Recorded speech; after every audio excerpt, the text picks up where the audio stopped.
Hello दोस्तों, नमस्कार। आज हम बात करेंगे संघ एवं राज्य क्षेत्र। ठीक, इससे पहले दो वीडियो बनाई हैं। दोनों वीडियो में जो है पेज नंबर 1 से पेज नंबर 8 तक कंप्लीटली कवर करा दिया है। देखो, अंतिम समय पे रिवीजन करनी है तो ये वीडियो देख लेना। ठीक,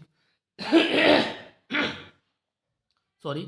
और अगर आपको जो है PYQ लगाने तो PYQ के लिए एक इम्पोर्टेंट अलग से वीडियो आ रही है ईयर वाइज। ठीक, जैसे 2023 में जो भी क्वेश्चन आए थे वो सारे 2022, 2021, 2020 इस प्रकार से पिछले 10 साल के वीडियो जो है 10 साल के एग्जाम, ठीक, सारे के सारे यहाँ पे मिल जाएंगे। प्लीज़ वीडियो को कंप्लीटली देख लेना, चैनल को सब्सक्राइब कर लेना और इसके साथ GS और CSET दोनों ईयर के। ठीक, CSET के लिए आपको केवल और केवल अच्छे से मतलब अच्छे से PYQ देख लेना, ठीक है ना, और प्रैक्टिस सेट लगा लेना।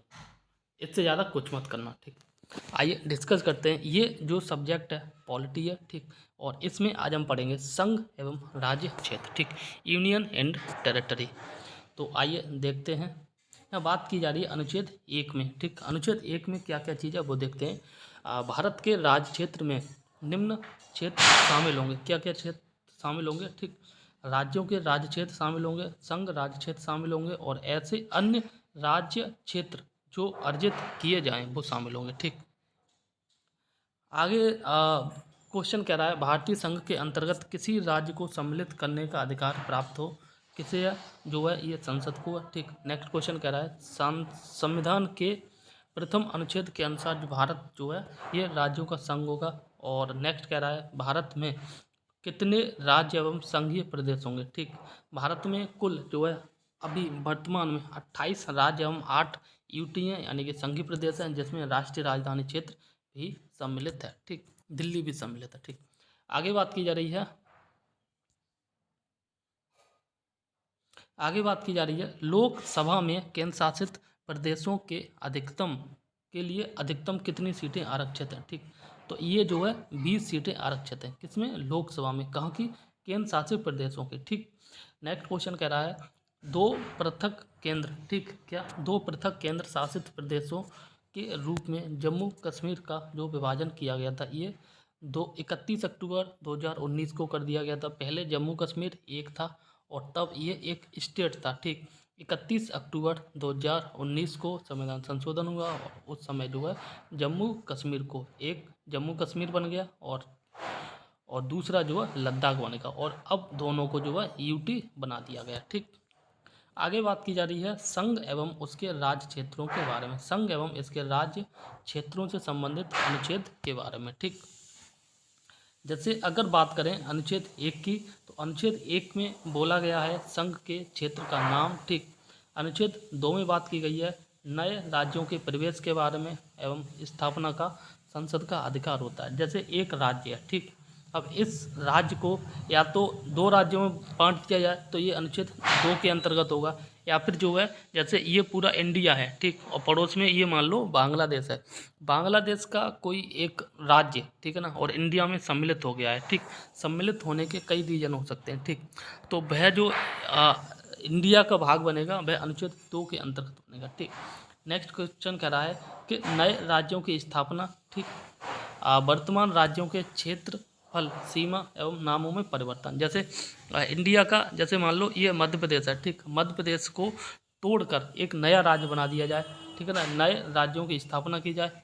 ठीक, इसी प्रकार से राज्यों की क्षेत्रफल या सीमा में परिवर्तन किया जाए, ठीक है ना। जैसे मध्य प्रदेश और छत्तीसगढ़ दो राज्य हैं और दो राज्यों की जो सीमा है, सीमाओं को लेकर मान लो कुछ विवाद चल रहा है और उन विवादों को सॉल्व करते हुए संसद जो है उन दोनों की सीमा में परिवर्तन कर देती है, तो वह अनुच्छेद 3 के अंतर्गत होगा। ठीक, आगे बात की जा रही है अनुच्छेद 4 के बारे में। तो अनुच्छेद 4 की बात करें तो अनुच्छेद 2 एवं अनुच्छेद 3 के अंतर्गत जो भी परिवर्तन किए गए, ठीक है ना, कानून जो 2 एवं 3 के अंतर्गत बनाए गए कानून, यानी कि जो भी परिवर्तन किए गए जिनके द्वारा पहली और चौथी एवं पूरक, अनुसांगिक एवं अनुवर्ती मामलों में संशोधन किया जा सके। ठीक, मतलब सिंपल है, ऐसे मान लो 2 और 3 में जो भी परिवर्तन किए गए वो अनुच्छेद 4 में यहाँ पर जो है लिखे जाएंगे। ठीक, बोला जाएगा। आगे बात करते हैं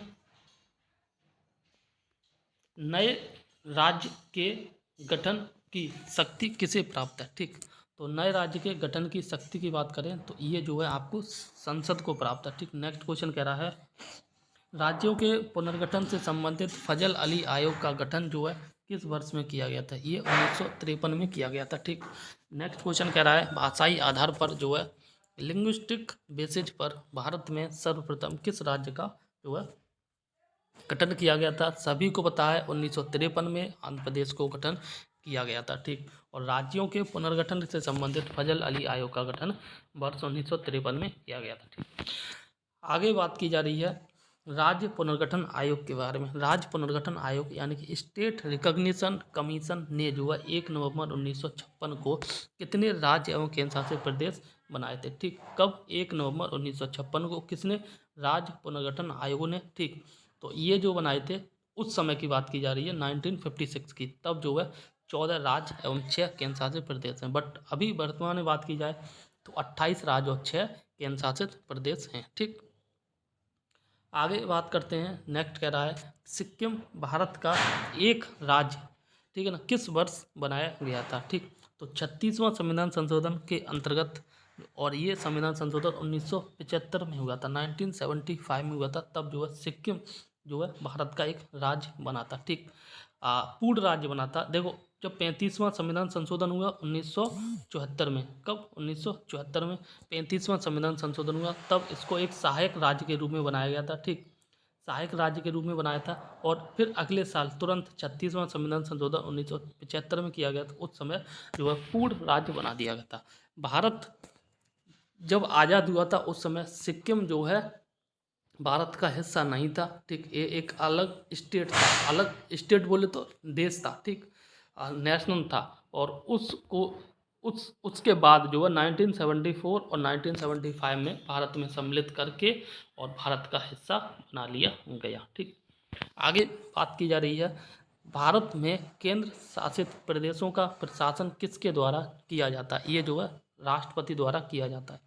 आगे बात करें जूनागढ़ रियासत को जनमत संग्रह के आधार पर, ठीक है ना, जूनागढ़ रियासत को जनमत संग्रह के आधार पर सम्मिलित किया गया था, यानी कि वोटिंग के आधार पर। जूनागढ़ कहाँ पड़ता है? ये गुजरात रीजन में पड़ता है। ठीक, बात की जाए हैदराबाद की, तो हैदराबाद रियासत को जो सैन्य कार्रवाई के दौरान, ठीक है ना, भारत में शामिल किया गया था। सैन्य कार्रवाई का जो नाम दिया गया था वो ऑपरेशन पोलो दिया गया था। ठीक, आगे बात की जा रही है जम्मू कश्मीर रियासत के शासक ने पाकिस्तानी सेना एवं कबालियतों के आक्रमण से सुरक्षा निश्चित करने के लिए जो है भारत के साथ विलय पत्र पर हस्ताक्षर करके जम्मू कश्मीर यानी कि कश्मीर को भारत में सम्मिलित किया था। ठीक, देखो, भारत जब आज़ाद हुआ था तो भारत के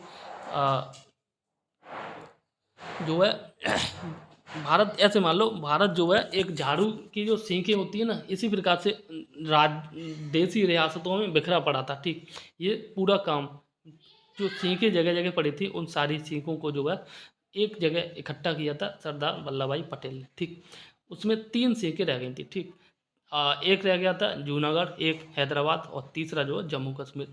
बाद में इनको भी उसी झाड़ू में डाल दिया गया। ठीक है ना, और किस आधार पर डाला गया?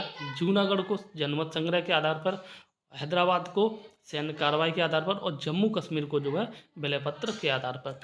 फिर अब जो है झाड़ू एक बन गया, दैट इज इंडिया, अपना प्यारा भारत। ठीक, समझ में आ गया? आगे बात करते हैं पहले के विशेष राज्यों को राज्य का दर्जा। ठीक, पहले के विशेष राज्यों को राज्य का दर्जा। राजवर्ष, राज्यवर्ष सिंपल है, ऐसे मान लो किस राज्य का गठन किस वर्ष में किया गया। ठीक, असम का गठन जो है 1969 में किया गया। हिमाचल 1971।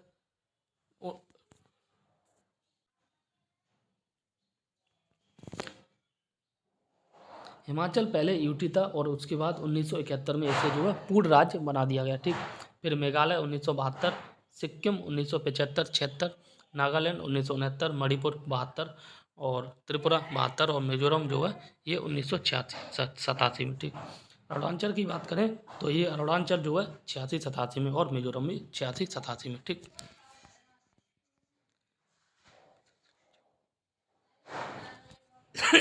देखो यहाँ पे कह रहा है पहले के विशेष राज्यों को फिर राज्य का दर्जा, मतलब ये सारे राज्य जो है ना पहले विशेष राज्य की श्रेणी में डाले गए थे, बाद में इनको जो है पूर्ण राज्य का दर्जा दे दिया गया था। ठीक, समझ में आ गया। अब बात करते हैं क्षेत्रीय परिषद के बारे में। ठीक है ना, यहाँ से क्वेश्चन बन जाता है। और जोनल काउंसिल, ठीक, तो कुल जो इंडिया में जोनल काउंसिल है, क्षेत्रीय परिषद है, ये 5 है। पहले इन क्षेत्रीय परिषद को देखेंगे, इनके मुख्यालय को देखेंगे और इनमें सम्मिलित राज्य एवं संघ शासित प्रदेशों को देखेंगे। ठीक, उत्तरी उत्तरी क्षेत्रीय परिषद का हेडक्वार्टर नई दिल्ली है। ठीक, केंद्रीय क्षेत्रीय परिषद का हेडक्वार्टर प्रयागराज है। पूर्वी क्षेत्रीय परिषद का हेडक्वार्टर कोलकाता में है। पश्चिमी क्षेत्रीय परिषद का हेडक्वार्टर मुंबई में और दक्षिणी क्षेत्रीय परिषद का हेडक्वार्टर जो है चेन्नई में है। देखो इसको ऐसे याद कर लो, उत्तरी का जो है दिल्ली में, उत्तर की साइड दिल्ली पड़ती है। ठीक, केंद्रीय क्षेत्रीय परिषद प्रयागराज, ये इस जगह हो जाएगा प्रयागराज, पी बना दो। ठीक, पूर्वी क्षेत्रीय परिषद का कोलकाता, ये के बना दो। ठीक, पश्चिमी का मुंबई में एम बना दो, पश्चिम पड़ता है। और दक्षिणी क्षेत्रीय परिषद का चेन्नई, ये तमिलनाडु। तो इसको सिंपल है, कोलकाता पूर्व में पड़ता है तो पूर्व में बना है, दिल्ली उत्तर में है तो उत्तर में पड़ता है, मुंबई पश्चिम में पश्चिम पड़ता है और चेन्नई दक्षिण में दक्षिण पड़ता है। प्रयागराज करीब करीब मध्य प्रदेश मध्य में पड़ता है, तो ये जो है इसका क्षेत्र आपका केंद्रीय क्षेत्रीय परिषद हो जाएगा प्रयागराज। ठीक, इसमें सम्मिलित राज्य एवं केंद्र शासित प्रदेशों को देख लेते हैं। देखो उत्तरी क्षेत्रीय परिषद है, इसका मुख्यालय नई दिल्ली है, इसमें सम्मिलित, तो जो जो सम्मिलित है वो देख लेते हैं। एक सेकंड,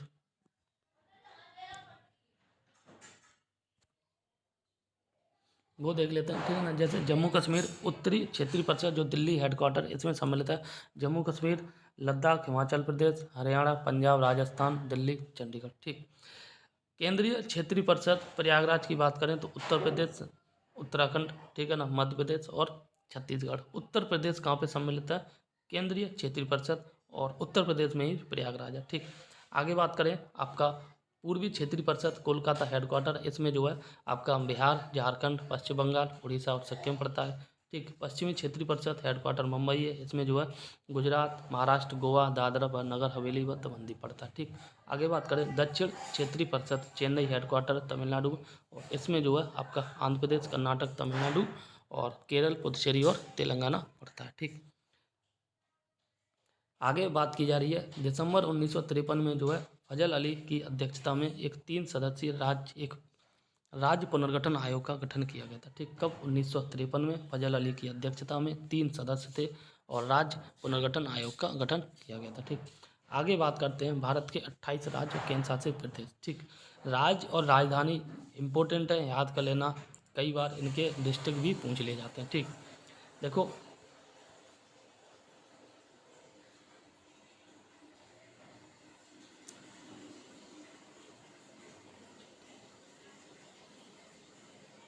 जो इम्पोर्टेंट है वो हम यहाँ पे बात करेंगे। ठीक है ना, बात करें राजस्थान के राजधानी जयपुर, मध्य प्रदेश की भोपाल, महाराष्ट्र की मुंबई और भारत की आर्थिक राजधानी भी मुंबई है। ठीक, उत्तर प्रदेश की राजधानी लखनऊ, गुजरात की गांधीनगर, कर्नाटक की बेंगलुरु और आंध्र प्रदेश की जो है आपकी हैदराबाद है। ठीक, आगे बात करते हैं उड़ीसा की राजधानी भुवनेश्वर, छत्तीसगढ़ की रायपुर, तमिलनाडु की राजधानी चेन्नई, बिहार की पटना, पश्चिम बंगाल की कोलकाता, अरुणाचल प्रदेश की ईटानगर, झारखंड की रांची।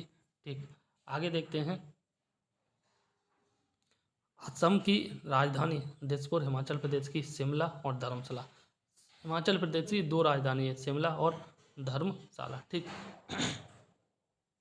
एक्चुअली हिमाचल प्रदेश की 3 राजधानी, एक और है गैरसैंण, ये हिंदी नहीं, यहाँ पर गैरसैंण है, मतलब 3 राजधानी है, एक शिमला, धर्मशाला और एक गैरसैंण। ठीक है ना, आगे बात करें उत्तराखंड की राजधानी, सॉरी गैरसैंण जो है ना ये उत्तराखंड की राजधानी है। ठीक, सॉरी देहरादून ये ग्रीष्मकालीन राजधानी है। ठीक है ना, उत्तराखंड की, और जो सॉरी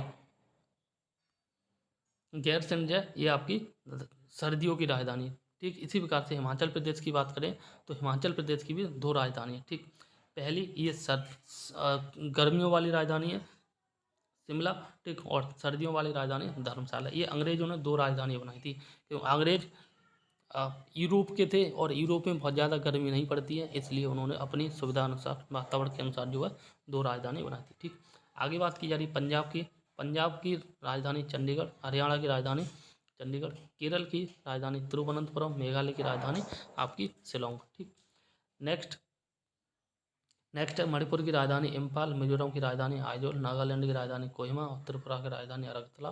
ठीक, सिक्किम की राजधानी गंगटोक। गोवा की राजधानी पणजी। तेलंगाना की राजधानी हैदराबाद। ठीक, अब बात करते हैं केंद्र शासित प्रदेश एवं उनकी राजधानी के बारे में। ठीक, तो अंडमान निकोबार की राजधानी पोर्ट ब्लेयर। चंडीगढ़ की राजधानी चंडीगढ़। दादर व नगर हवेली तथा दमन दीव की राजधानी दमन। दिल्ली की नई दिल्ली। लक्षद्वीप की कवरवती। पुदुचेरी की राजधानी जो है पुदुचेरी है। ठीक, पुदुचेरी जो है 4 राज्यों में पड़ता है, फैला हुआ है इस प्रकार से। ठीक, आंध्र प्रदेश में, तमिलनाडु और ये आपका जो है केरल, कर्नाटक, इस प्रकार से 4 स्टेट में इसके कुछ कुछ जगह जिले हैं जो फैले हुए हैं। ठीक, उसको मिला के पुदुचेरी केंद्र शासित प्रदेश बना दिया गया है। जम्मू कश्मीर की राजधानी आपकी श्रीनगर। जम्मू कश्मीर। लद्दाख की राजधानी लेह। ठीक, भारत में कुल जिलों की बात की जाए तो 733 जिलों हैं। ठीक, अब बात करते हैं नागरिकता के बारे में, सिटीजनशिप के बारे में। ठीक, तो सॉरी, आगे देखते हैं इसके बारे में। यह बात की जा रही है भारतीय नागरिकता प्राप्ति हेतु जो है 5 प्रकार से जो है भारत की आप नागरिकता प्राप्त कर सकते हैं। ठीक, जैसे जन्म से, अगर आपका जन्म भारत में हुआ है तो वहाँ से। ठीक है, वंशीकरण द्वारा यानी कि वंशाधिकार द्वारा, यानी कि अगर आपके माँ बाप या उनके माँ बाप भारत में रह रहे हों और आप भी रह रहे हो, ठीक है ना, तो आपको स्वतः भारत की राजधानी मिल जाएगी। पंजीकरण के द्वारा मिल जाएगी, देशीकरण के द्वारा मिल जाएगी, और जो आपको भूमि के अर्जन के द्वारा भी मिल जाएगी। ठीक, भूमि के अर्जन का मतलब है जैसे आप मान लो बांग्लादेश है। ठीक, बांग्लादेश है, बांग्लादेश की कुछ भूमि जो है इंडिया में अब शामिल कर ली है, और ये बांग्लादेश का भाग, जैसे ये वाला अब इंडिया में शामिल है, तो ये इंडिया की, अब ये बांग्लादेश का पार्ट जो है, जितने भी लोग रह रहे होंगे बांग्लादेश में अब इंडियन हो गए, और इन्हें स्वतः जो है भारत की नागरिकता मिल जाएगी। ठीक, आगे बात की जा रही है भारतीय संविधान के किस प्रकार की नागरिकता प्रदान करता है। भारतीय संविधान जो है एकल नागरिकता प्रदान करता है। ठीक, वहीं यूएसए की बात करें तो यूएसए में दोहरी नागरिकता है। वहाँ के जो स्टेट है उसकी नागरिकता अलग होगी और केंद्र की नागरिकता अलग होगी। ठीक, आगे बात की जा रही है नागरिकता संशोधन अधिनियम 1900 नागरिकता संशोधन अधिनियम 2019 CAA में किन देशों के बौद्ध, हिंदू, सिख, जैन, पारसी और ईसाई नागरिकों को भारत की नागरिकता प्रदान करने का प्रावधान है। ठीक है ना, पाकिस्तान और बांग्लादेश और अफगानिस्तान। ठीक है ना, पाकिस्तान, बांग्लादेश और अफगानिस्तान में रह रहे हिंदू, बौद्ध, सिख, जैन, पारसी और ईसाई, इन लोगों को जो है भारत की नागरिकता बिना किसी बहुत ज़्यादा अकड़न या जकड़न के नहीं दी जाएगी, आसानी से दी जाएगी। ठीक है, तो ये लोग अगर चाहें भारत में आके अपनी नागरिकता ले सकते हैं। आगे बात की जा रही है भारतीय नागरिक की नागरिकता किस आधार पर समाप्त की जा सकती है। ठीक, तो भारत की नागरिकता जो है ये परित्याग के द्वारा समाप्त की जा सकती है, पर्यावसन के द्वारा समाप्त की जा सकती है, या फिर वंचना के आधार पर समाप्त की जा सकती है। ठीक, नेक्स्ट क्वेश्चन कह रहा है भारत के बाहर लगातार कितने वर्ष तक रहने पर जो है भारतीय नागरिकता समाप्त मान ली जाती है। ये 7 वर्ष तक। अगर आप 7 वर्ष तक लगातार भारत के बाहर रह रहे हैं तो आपकी भारतीय नागरिकता समाप्त हो जाएगी। ठीक, आगे बात की जा रही है प्रवासी भारतीय दिवस के बारे में। ठीक, प्रवासी भारतीय दिवस के कितने समयांतराल पर जो है मनाया जाता है। ये प्रत्येक 2 वर्ष पर मनाया जाता है। याद रख लेना, प्रवासी भारतीय दिवस प्रत्येक 2 वर्ष पर मनाया जाता है, प्रत्येक साल नहीं मनाया जाता है। गांधी जी 9 जनवरी, ठीक है ना, और 1915 को अफ्रीका से, दक्षिण अफ्रीका से भारत आए थे 9 जनवरी 1915 को। ठीक है ना, तो यही जो 9 जनवरी इसी को जो है प्रवासी दिवस के रूप में मनाते हैं। ठीक, आगे बात की जा रही नागरिकता से संबंधित प्रमुख अनुच्छेद के बारे में। ठीक, नागरिकता जो है अनुच्छेद 5 से 11 में सम्मिलित की गई है, और 1 से 4 में आपका जो है संघ एवं राज्य क्षेत्र शामिल किया। अभी हम नागरिकता पढ़ रहे हैं तो नागरिकता का अनुच्छेद 5 से 11 है। 5 से 11 तक अनुच्छेद जो भी है उनमें क्या क्या है वो देखते हैं। अनुच्छेद 5 में जो है संविधान लागू होने के समय नागरिकता की बात की जा रही है। ठीक, अनुच्छेद 6 में जो है पाकिस्तान से भारत को प्रवचन करने वाले व्यक्तियों को नागरिकता का अधिकार दिया गया। ठीक, वहीं बात करें अनुच्छेद 7 में। ठीक, 7 की बात करें तो पाकिस्तान से प्रव्रजित व्यक्तियों के नागरिकता अधिकार की बात की गई है। और अनुच्छेद 8 में बात की गई है भारतीय मूल के वैसे लोगों के नागरिकता अधिकार जो भारत के बाहर रह रहे हैं। ठीक, और नागरिक अनुच्छेद 9 आगे बात की जा रही है, जिस व्यक्ति ने जो स्वेच्छा से विदेशी नागरिकता प्राप्त कर ली है, ठीक है ना, और उसकी भारतीय नागरिकता जो है समाप्त मान ली जाएगी। जैसे आप इंडियन है और आप जो है यूके में जाके रहने लगे और यूके की आपने नागरिकता प्राप्त कर ली है, तो आपकी नागरिकता जो है इंडिया की स्वतः समाप्त कर ली जाएगी, मान ली जाएगी। ऐसा नहीं है कि आप यूके की भी नागरिकता लेके बैठे हैं और इधर इंडियन भी हैं, ठीक, तो ऐसा नहीं होगा, ठीक। आगे बात की जा रही है नागरिकता संबंधी अधिकारों की निरंतरता, ठीक। नेक्स्ट क्वेश्चन, नेक्स्ट आर्टिकल कह रहा है अनुच्छेद 11, संसद द्वारा कानून बनाकर नागरिकता अधिकारों का नियमन, ठीक। चलो आगे देखते हैं। आगे बात की जा रही है लक्ष्मी मल्ल सिंघवी समिति के बारे में। तो लक्ष्मी मल्ल सिंघवी समिति का संबंध जो है ये दोहरी नागरिकता से संबंधित है, ठीक। किसी व्यक्ति द्वारा भारतीय बैंक में धन जमा करके भारत की नागरिकता नहीं प्राप्त की जा सकती है, ठीक है ना। जैसे आप बहुत बड़े अमीर आदमी हैं और आप यूके में रहते हैं, ठीक, और आपके पास मान लो 50,000 करोड़ रुपए और 50,000 करोड़ में से आपने 10,000 करोड़ रुपया जो है ना इंडिया की बैंक में डाल दी है, ठीक है ना, और आप सोचें कि अब आप इंडियन हो गए, इंडिया की नागरिकता मिलेगी, तो ऐसा कतई संभव नहीं है, ठीक। आगे बात की जा रही है भारतीय संविधान में एकल नागरिकता का प्रावधान जो है ये ब्रिटेन से लिया गया था, ठीक। और भारतीय मूल के व्यक्ति, ठीक है ना, इसको बोलते हैं पर्सन, PIO, या सिंपल याद कर लो PIO, ठीक है ना, का कार्ड धारक भारत में नहीं खरीद सकता, क्या कृषि भूमि नहीं खरीद सकता। भारतीय मूल का जो व्यक्ति है, ठीक है, इसको ऐसे समझ लो कोई व्यक्ति है, ठीक, इसके दादा परदादा भारत में रहे हो, ठीक, अब वो जो है भारत से बाहर चला गया हो, ठीक, और दूसरे देश की नागरिकता ले ली है, मान लो USA की उसने नागरिकता ले ली है, ठीक। अभी वह भारत का नहीं है, लेकिन उसके दादा परदादा भारत की नागरिकता या भारत के रहे थे, लेकिन अब वो चाहे भारत में आके भारत की कृषि भूमि खरीद ले, तो ये कतई पॉसिबल नहीं है, ठीक। आगे बात की जा रही है, आगे बात की जा रही है NRI PIO और जो है OCI कार्ड धारक की तुलना, ठीक। यहाँ देख लेते हैं, बाकी बहुत ज़्यादा इंपॉर्टेंट नहीं है, ठीक।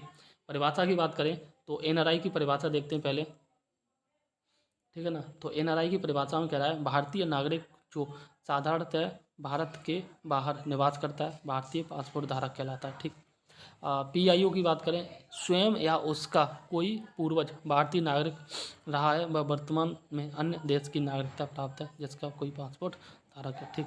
नेक्स्ट कह रहा है OCI के बारे में, तो उस एक व्यक्ति जो विदेशी भारतीय नागरिक OCI कार्ड धारक हो अथवा तथा नागरिकता अधिनियम 1955 के अंतर्गत पंजीकृत हो, ठीक है ना। इसी प्रकार से नागरिकता की अर्हता की बात करें, ये भारतीय नागरिक ही हैं और भारत में कम से कम 7 वर्ष के निरंतर निवास के आधार पर इन्हें भारत की नागरिकता मिल सकती है, ठीक। आगे बात की जा रही है संविधान लागू होने या उसके बाद भारतीय नागरिक था, ठीक है ना, उस भूभाग का निवासी हो जो स्वतंत्रता बाद जो है भारत का अंग बना, ठीक। इसी प्रकार से ये सारा है। आगे बात करते हैं LM सिंघवी की अध्यक्षता में गठित समिति ने जो प्रति वर्ष 9 जनवरी को जो है ये भारतीय प्रवासी दिवस मनाने की अनुशंसा की थी। किसने? LM सिंघवी समिति, ठीक है ना। आगे बात करते हैं नेक्स्ट क्वेश्चन। अब बात करते हैं मूल अधिकार के बारे में, फंडामेंटल राइट्स के बारे में। यहाँ से क्वेश्चन लगभग तय है, ठीक है ना। क्वेश्चन कैसे भी पूछ ले, यहाँ से एक क्वेश्चन जरूर आएगा, 100% आएगा क्वेश्चन, ठीक है ना। तो मूल अधिकार की बात करें, पहले मूल अधिकार जो है 7 थे, ठीक है ना। एक मूल अधिकार संपत्ति का मूल अधिकार को हटा दिया गया और अब जो है 6 रह गया, मतलब 7 में तो 1 गया तो 6 ही तो बचेंगे ना। आगे बात करते हैं भारतीय संविधान के किस भाग के अंतर्गत जो है नागरिकों को मौलिक अधिकार प्रदान किया गया। भाग 3 में जो है मौलिक अधिकार दिए गए। मौलिक अधिकारों की संख्या जो है 12 से 35 तक है, ठीक। आगे बात करते हैं संविधान द्वारा मौलिक अधिकारों को लागू करने की शक्ति जो है प्रदान की गई है। ये शक्ति प्रदान की गई है सर्वोच्च न्यायालय एवं उच्च न्यायालय को, ठीक। नेक्स्ट क्वेश्चन कह रहा है, और ये कह रहा है भारतीय संविधान का अनुच्छेद 13, ठीक। क्या? भारतीय संविधान का अनुच्छेद 13 जो है ये संवैधानिक प्रावधानों को संसद तथा राज्य विधान मंडलों द्वारा बनाए गए नियम कानूनों की प्राथमिकता प्रदान करता है।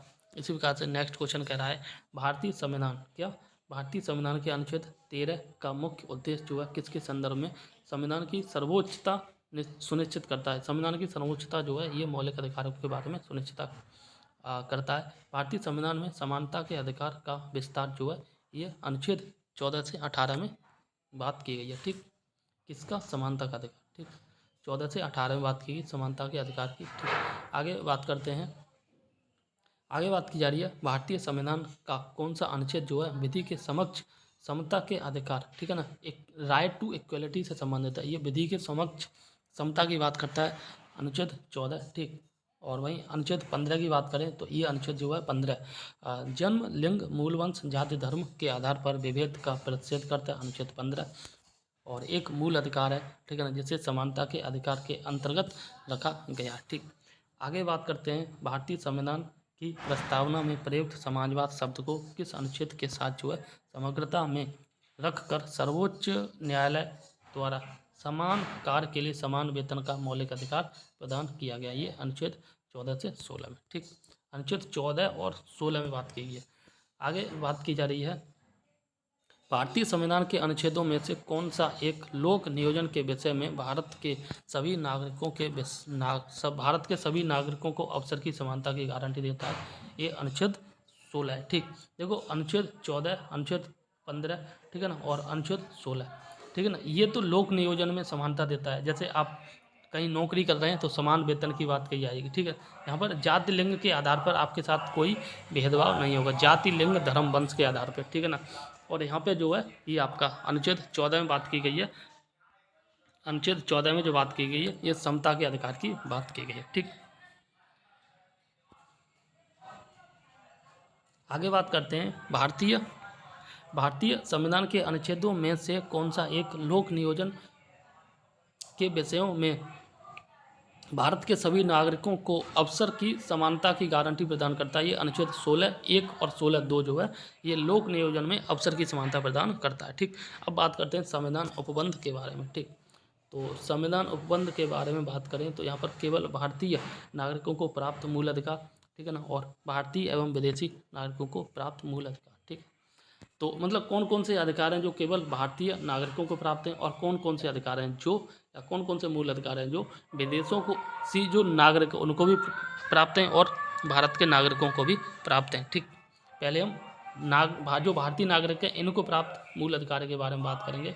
जैसे धर्म, मूल वंश, जाति, लिंग तथा जन्म स्थान के आधार पर विभेद का निषेध, अनुच्छेद 15 में बात की गई है। ठीक, लोक नियोजन के विषय में समान अवसर की बात की गई है, अनुच्छेद 16 में।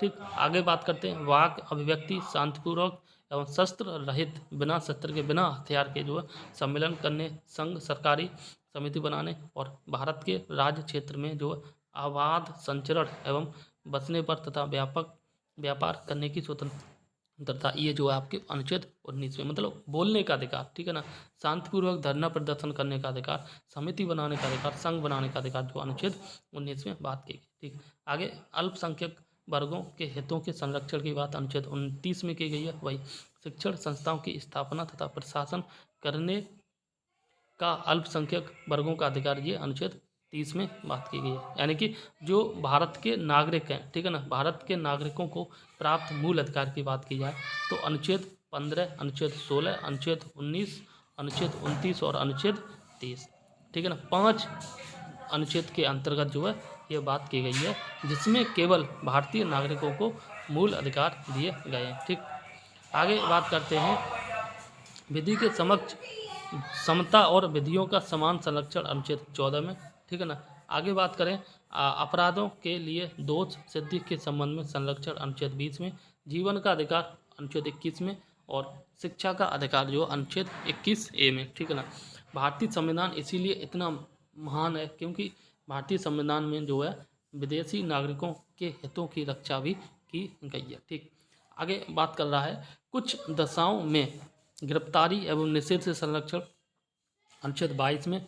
और नेक्स्ट कह रहा है शोषण के विरुद्ध अधिकार, अनुच्छेद 23-24 में, एवं धर्म एवं संस्कृति की स्वतंत्रता का अधिकार जो अनुच्छेद 25, 26, 27 और 28 में बात की गई है। ठीक, आगे बात करते हैं संविधान के किस अनुच्छेद के अंतर्गत जो है अस्पृश्यता का उन्मूलन किया गया। ये अनुच्छेद 17 के अंतर्गत जो है छुआछूत का निषेध किया गया। ठीक, आगे बात करते हैं, आगे कह रहा है संविधान में अस्पृश्यता परिभाषित नहीं है। अस्पृश्यता निवारण अधिनियम 1955 के अंतर्गत जो अस्पृश्यता को बढ़ावा देना एक दंडनीय अपराध होगा। ठीक, अनुच्छेद 18 की बात करें तो अनुच्छेद 18 का जो संबंध है वो उपाधियों के अंत से है। ठीक, आगे देखते हैं। आगे बात की जा रही है भारतीय संविधान के किस अनुच्छेद में वाक एवं अभिव्यक्ति की स्वतंत्रता की बात की गई है, तो ये अनुच्छेद 19 में। ठीक, आगे देखते हैं भारत के संविधान में प्रेस की स्वतंत्रता का प्रत्यक्ष प्रावधान नहीं है। ठीक, परंतु यह जो है स्वतंत्रता किस अनुच्छेद में अंतर्निहित है, ये 19 में 19 में सम्मिलित है। ठीक, अंत में देखते हैं भारतीय संविधान में आर्थिक समानता और समानता के मौलिक अधिकार में सम्मिलित नहीं है। ठीक, कहने का मतलब है भारतीय संविधान में जो आर्थिक समानता है, ठीक है ना, जैसे अमीर गरीब, अगर कोई कहे कि अरे ये तो अमीर है और ये हम गरीब हैं तो हमें भी अमीर बनना है, ठीक है ना, हमें भी उतना ही पैसा चाहिए जितना इनके पास है, तो वो समानता का अधिकार मौलिक अधिकार के अंतर्गत शामिल नहीं है। ठीक, आगे बात की जा रही है, देखो यहाँ पर एक मिनट, आगे बात की जा रही है अनुच्छेद 19 के अंतर्गत 6 स्वतंत्रताओं की बात की गई है। ठीक है ना, तो पहली स्वतंत्रता है वाक और अभिव्यक्ति की स्वतंत्रता अनुच्छेद 19 में। ठीक है ना, और दूसरा है कोई वृत्ति आजीविका और व्यवसाय या व्यापार करने का अधिकार 19(1) में। ठीक, वही बात करें भारत के किसी भाग में निवास करने व बसने का अधिकार 19(1) में। ठीक, एंड नेक्स्ट है भारत के राज्य क्षेत्र में अबाध संचरण का अनुच्छेद का अधिकार जो 19(1) में है। ठीक, शांतिपूर्वक जो है हथियार रहित सम्मेलन करने का अधिकार 19(1) में, और संगम या संघ या सहकारी समिति बनाने का अधिकार 19(1) में है। ठीक, ये 6 अधिकार दिए गए 19 में, किसमें, आर्टिकल 19 में। आगे बात की जा रही है भारतीय संविधान के किस अनुच्छेद के अंतर्गत जो है यह प्रावधान किया गया है कि किसी अपराध के अभियुक्त को स्वयं अपने विरुद्ध गवाह बनाने के लिए बाध्य नहीं किया जा सकता। अनुच्छेद 20(c) में बात की जा रही है। ठीक है ना, कोई व्यक्ति है और जिसने कोई अपराध किया है, ठीक, मान के चलते कोई व्यक्ति है उसने कोई अपराध किया है तो वह स्वयं के विरुद्ध जो है गवाह नहीं बन सकता, और ये बात की गई है अनुच्छेद 20(c) में। ठीक, संविधान का कौन सा अनुच्छेद दोष सिद्धि के संबंध में अभियुक्तों को दोहरे दंड एवं जो है अभिशासन से संरक्षण प्रदान करता है, ये जो है अनुच्छेद 20। जैसे एक यही व्यक्ति है, मान लो इसने जो है एक कोई अपराध किया है तो एक अपराध के लिए एक ही दंड मिलेगा, ऐसा नहीं है कि इसे जो है 2 बार दंड दिया जाए। ठीक, 2 बार दंड का मतलब है जैसे मान लो हाईकोर्ट ने भी इसे दंड सुना दिया और इसका जो है बाद में सुप्रीम कोर्ट में चला गया तो सुप्रीम कोर्ट भी सुना रहा है, ऐसा नहीं होगा। ठीक, आगे बात की जा रही है भारतीय संविधान में कौन सा अनुच्छेद जो है व्यक्ति की विदेश यात्रा के संबंध में संरक्षण करता है, ये अनुच्छेद 21। ठीक, नेक्स्ट क्वेश्चन कह रहा है, और ये कह रहा है मौलिक अधिकारों के अंतर्गत कौन सा अनुच्छेद जो है बच्चों के शोषण के विरुद्ध प्रावधान करता है, ये जो है अनुच्छेद 24। अनुच्छेद 24 में जो है 14 साल से छोटे बच्चे जो है किसी खान में काम नहीं कर सकते, खान या मतलब किसी व्यवसाय में काम नहीं कर सकते। ठीक, 14 साल से बड़ा बच्चा ही ये काम कर सकता है, अगर करता है तो जो मालिक होगा उसके विरुद्ध जो कानूनी कार्रवाई की जाएगी। ठीक, आगे बात की जा रही है भारतीय संविधान के अनुच्छेद 25 में प्रयुक्त धर्म शब्द में बौद्ध, जैन और सिख धर्म शामिल है। ठीक, आगे बात करते हैं भारतीय संविधान का अनुच्छेद 30(1) जो है अल्पसंख्यकों को अपनी रुचि के संरक्षण संस्थाओं को स्थापित एवं संचालित करने के संरक्षण प्रदान करता है। मतलब अनुच्छेद 30(1) के अंतर्गत जो है जितने भी जो अल्पसंख्यक लोग हैं, ये अल्पसंख्यक लोग हैं ना, अपने अनुसार अपने धर्म के एक तरह से मान लो धार्मिक जो है संस्थाओं की स्थापना कर सकते हैं। ठीक है ना, और अल्पसंख्यकों के संरक्षण की बात की गई है अनुच्छेद 29 में। ठीक, आगे बात करते हैं नेक्स्ट, और भारतीय संविधान के अनुच्छेद 32 के अंतर्गत जो कौन से मौलिक अधिकार परिवर्तित किए जा सकते हैं, ये जो है मौलिक अधिकार, ठीक है ना, एक मिनट, भारतीय संविधान के अनुच्छेद 32 के अंतर्गत कौन से अधिकार परिवर्तित किया जा सकता है, ये मौलिक अधिकार परिवर्तित किए जा सकते हैं। ठीक, अनुच्छेद नेक्स्ट कह रहा है मौलिक अधिकारों का संरक्षक जो है ये आपका जुडिशरी न्यायपालिका होता है। डॉक्टर बी आर अम्बेडकर ने मौलिक अधिकारों में से किसे जो है संविधान का हृदय आत्मा कहा था, ये अनुच्छेद 32 को कहा था। ठीक है ना, आर्टिकल 32, और आर्टिकल 32 के अंतर्गत ही जो है आप रिट जारी की जाती है सुप्रीम कोर्ट के द्वारा। सुप्रीम कोर्ट जो है कुल 5 रिट जारी करता है। वहीं बात करें हाई कोर्ट की, तो हाई कोर्ट जो है 6 रिट जारी करता है। खैर आगे बात करते हैं इन सब के बारे में। यहाँ पे बात की जा रही है व्यक्तिगत स्वतंत्रता यानी कि पर्सनल फ्रीडम के अधिकार के लिए जो याचिका दायर की जा सकती है, बंदी प्रत्यक्षीकरण, हेबेस हेबेस हाइबस कॉर्पस। ठीक, आगे बात की करते हैं, संसद को मौलिक अधिकारों में संशोधन का अधिकार किस बाद में निर्णय के आधार पर प्राप्त हुआ? ये केशवानंद भारती बनाम केरल बाद 1973 में जो मौलिक अधिकारों में संशोधन का जो है अधिकार प्राप्त हुआ। ठीक, आगे बात करते हैं, संपत्ति के मौलिक अधिकार को किस संविधान संशोधन के द्वारा मौलिक अधिकारों की श्रेणी से हटाकर जो है केवल वैधानिक अधिकार बना दिया गया? 44वां संविधान संशोधन 1978 में हुआ था, और इसमें जो है संपत्ति के मौलिक अधिकार को समाप्त करके इसको वैधानिक अधिकार बना के और इसको जो है आर्टिकल नंबर 300 और अंदर 1, ठीक है ना, इसमें डाल दिया गया। आगे बात करते हैं, वर्तमान समय में जो है भारतीय संविधान के अंतर्गत संपत्ति का अधिकार, राइट टू प्रॉपर्टी, किस प्रकार की जो अधिकार है? ये वैधानिक अधिकार है। ठीक, नेक्स्ट क्वेश्चन कह रहा है, सूचना का अधिकार, राइट टू इन्फॉर्मेशन, एक विधिक अधिकार है जो कानून का अधिकार अधिनियम 2005 के माध्यम से प्रदान किया गया। ठीक, आर्थिक रूप से पिछड़े वर्ग, इकोनॉमिकली वीकर सेक्शन, EWS इन्हें बोलते हैं,